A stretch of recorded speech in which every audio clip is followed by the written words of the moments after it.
Hello and welcome back to my little Hartley Whitney, where today I'm going to show you programming of a different kind.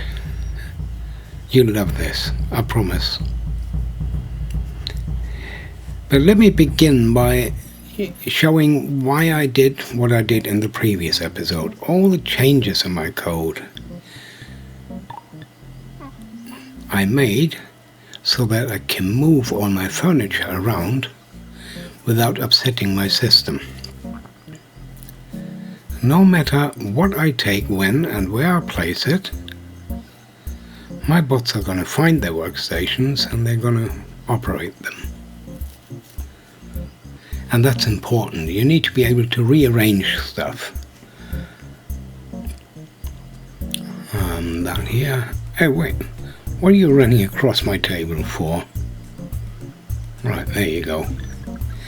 Now, one fresh made bot was left behind here. That's why my bot maker, Berta, is busy making another one. Now I've got two bots and I'd like to use them to build a crate.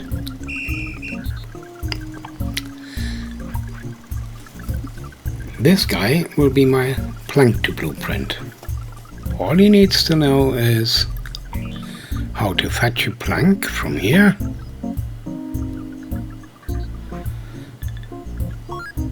until his hands are not empty. Make sure you have one, and then attempt to repeat this until your hands are full. Exit when you fail, when your storage has moved. Now take that to a blueprint, and the agreed range is for you as well, like everyone else. All work in the same range. And I do all this forever. With a repeat condition until hands not empty, I've kind of included until hands empty at the bottom, because when the condition for the upper loop isn't fulfilled, when the hands are not empty, the bot will jump straight to the bottom and find a blueprint. This is great. And it took time to write, which is why I walk up to this table now and make myself one floppy disk. That triggered the tool maker. He's fetching a stick and a stone because the recipe on the table is something that isn't on the output. But I don't want him to make a floppy disk, and in this case he won't, because the table doesn't accept either stick or stone. The floppy disk has different ingredients altogether. And I need only one, so I make this one myself. I need two poles, and I put one in my bag, fetch two planks, take the two planks and a pole back to the workbench. Now I fetch the second pole, put that in my pocket, and fetch two tree seeds. And that's 2 trips to make a floppy disk.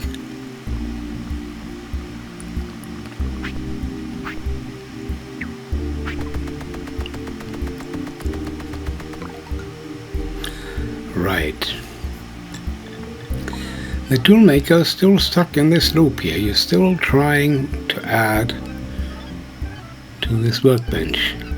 Even though there is now a floppy on the output, because he's already entered this loop. He's already in there. Nothing kicks him out, you know. But I can change the recipe so that the workbench accepts both ingredients, stone and stick, and that let him do the last bit of his program, and now he's in waiting position again. And I have a disk, and I can use this floppy disk to read and write programs. Now I go and look for my newly made plank to blueprint, and and with Control and left click I take his program.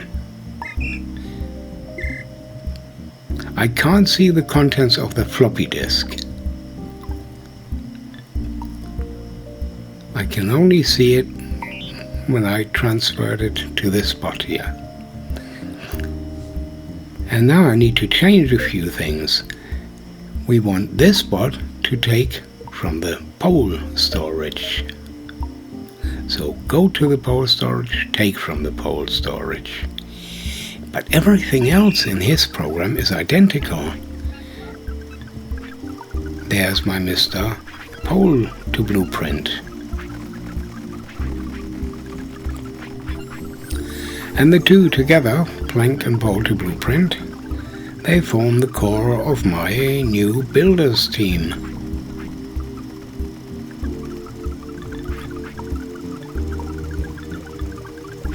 Nice. See, I'm gonna need so much of all this furniture. If I start building this myself, I get nowhere. I want one of these workbenches. The workbench is made with logs and sticks. Freshbot gets the same program. I go in record mode.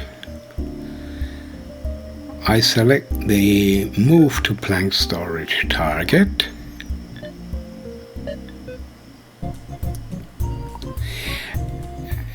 And when I hold down Shift and click on another storage,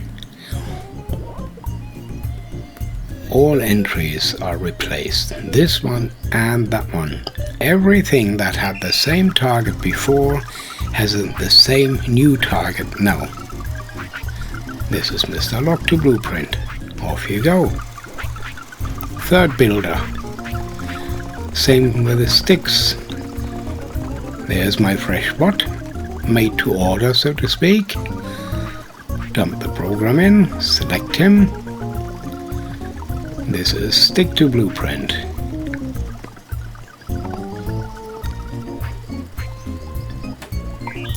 Record, change the target, hold down the shift key, select the crate, stick storage is selected, and off he goes.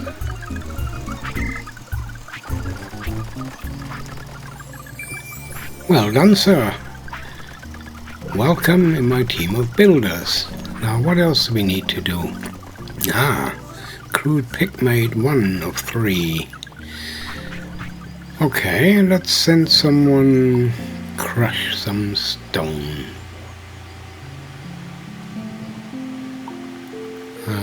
Better have a pick made and take the one that's ready and waiting. There it is.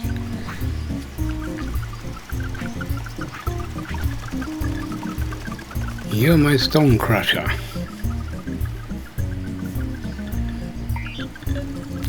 And to crush a stone, you can go to one of these boulders. Ain't that beautiful? I love this. It's so cute.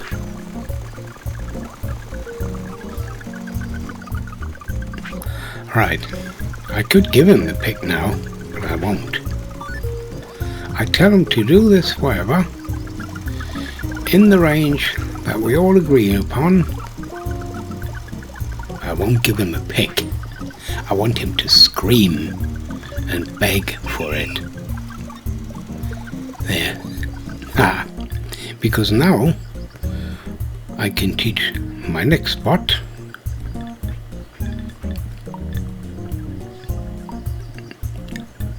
to be my pick caster. I put the pick back on the table, and now I can show him to switch the table to the pickaxe recipe, fetch the pick, do all this until the hands are not empty, throw the pick to this buddy here. Of course he can also have a crate with a pick right next to him. I just find this kind of action very cute and entertaining. Find the buddy here in the range. Do all that forever. Welcome to my tool time team. Now this results in more pickaxes being made. That must have been number 3 because now the plan is gone. And another one too because we've now mined enough stone. 2 more are left here, and the peg making is probably a good next one. So for that I want one of these chopping blocks here, and there's a log, and I want a crate which is already made to store my pegs. We need an axe to finish this, and that's one ingredient I add because it doesn't happen much more after this, but you need one of them. This is my chopping block for pegs. And chopping pegs is the same as making planks or making poles. It's all the same principle. Yes, I can write that again and again, or I stop the plank cutter and copy his program. Control left click to read from the bot. Control right click to write into the bot. Now restart the plank cutter. He was doing fine, but this program needs some changes. That is now the storage that we take from, the pole storage, until that chopping block is full, and that's where we also add stuff. Peg cutter finished.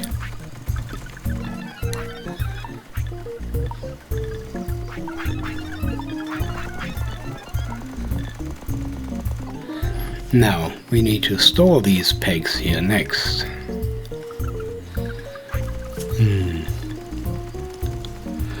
Same as plank to pallet, right? Storing. I stop him, hold the floppy in my hand, control left click, and close the window. No, wait. Did I mess it up? Did I right click? Show me that again. I did. I overwrote his program. Darn. Okay, but pole to pallet is correct. I can copy his program. Phew, lucky. That's how careful you need to be with this. Now we can use the same on the plank to pallet guy. And find nearest pole needs to be rewritten manually, but this storage is now the one with the planks in it. Yeah, I have to right click, delete all these, and pick up a plank. And I'm holding the floppy disk, so when I click on the plank I get an error sound.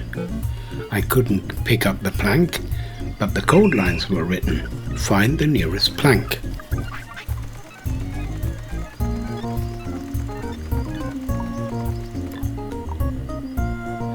And now we do the same with the peg to crate guy. Same program. This part needs to be rewritten because we need to teach him to find a peg. And again, I can write the code line without picking up a peg, because I'm holding something else in my hand. The storage address is now the crate. Remember to hold down shift to set them all in one go. And that's it. Pegs go in the crate now.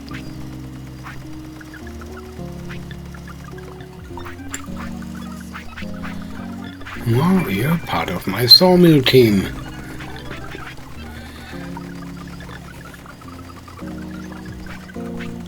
Only one thing left to do.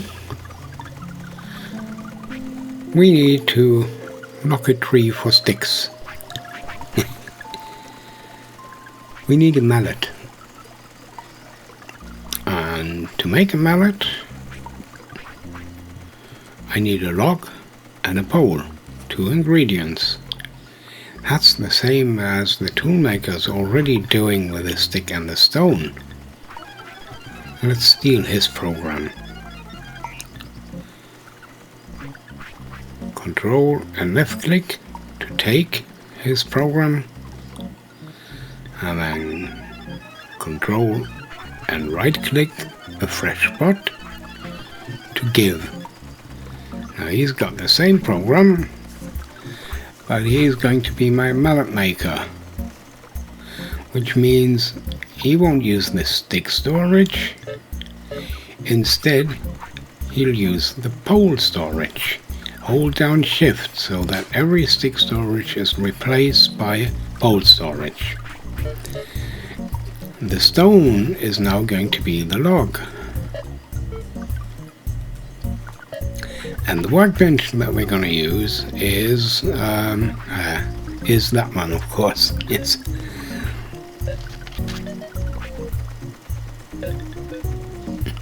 Yeah, every command line concerning the workbench has now changed. And off he goes. I didn't make a single mallet. I only taught him how to do it, and he's doing it for me. That is sweet. Now we need someone to use it. He is going to be my tree knocker.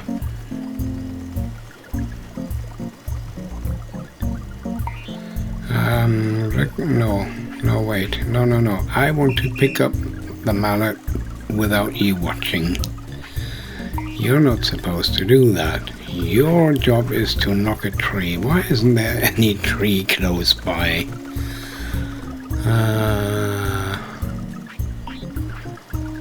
Well, it doesn't matter. As long as he learns how to do it and what to do. Now you do this until the tree seed storage is full. And you do find trees inside our range. Anyone will do. And you keep knocking it when the tree storage needs filling. The tree seed storage.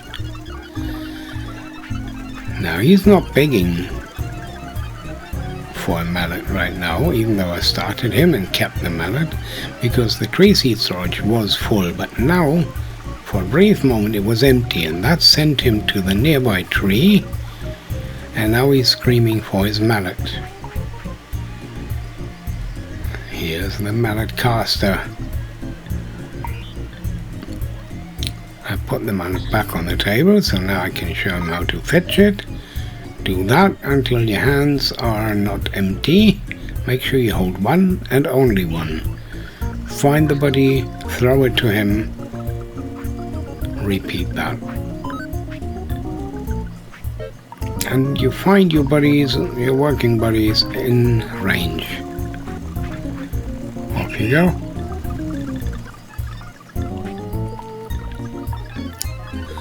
That's the tree knocker sorted, and the mallet caster, and the mallet maker.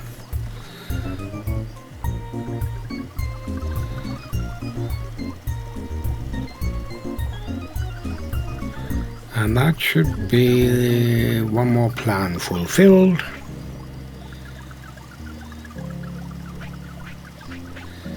When he's done knocking the tree, there you go. Well done, you completed all of the plans needed to set up your base core system.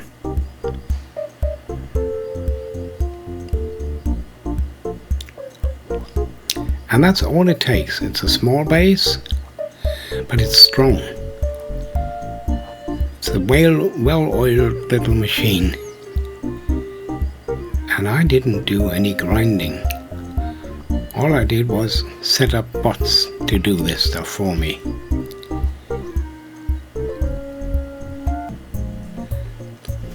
Right, You're ready to move on to the next phase of your campaign, Operation CDBiz. Autonauts headquarters has put together a new series of missions for you.